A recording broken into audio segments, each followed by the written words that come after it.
So this is a continuation of the previous video on moments, and I stopped where we were saying that the moment about an arbitrary point, if you denote with m subscript r prime, is given by summation d to power r all over n, where our d is summation x minus a to power r over n. So we are therefore saying, if I were dealing with the second central moment, m2 is equals to, we ended up with this all over n minus summation d over n.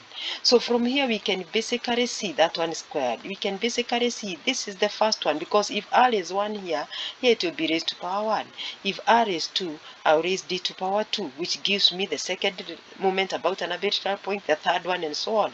And therefore this one gives me second moment about an arbitrary point minus first moment about an arbitrary point, and you square that. So that one gives us the second central moment. And similarly, if I want to calculate or to compute the third central moment in terms of arbitrary, the moment about an arbitrary point, this is x minus x bar to power 3 over n, which is equivalent to sum d minus d bar to power 3 over n. So expanding this one like we have done with the second one, you'll end up getting, if you can expand this one, it will actually give you summation d, because you'll use the Pascal triangle. You know how to expand binomial expressions.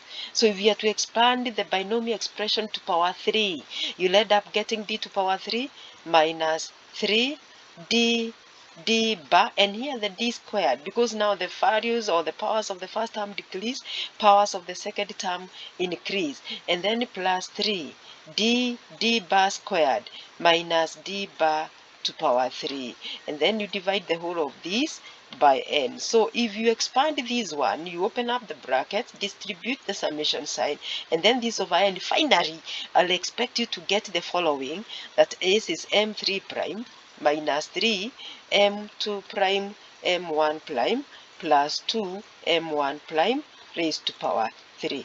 And similarly, we can also get the fourth one, the fourth central moment about the mean, that is about the arithmetic mean. So m4, if you work it out the same, which is summation x minus x bar to power 4 over n, if you simplify now sum of d minus d bar, because we said they are equivalent, x minus x bar is equivalent to d minus d bar over n, this will finally give you m4 prime minus 4 m1 prime m3 prime plus 6 m2 prime m1 prime squared minus 3 m1 prime raised to power 4. So you can find out, expand this one like we've done, simplify, and you'll be able to get this. So something to note here, or something worth noting, is that when you're dealing with the central moments, you can easily relate this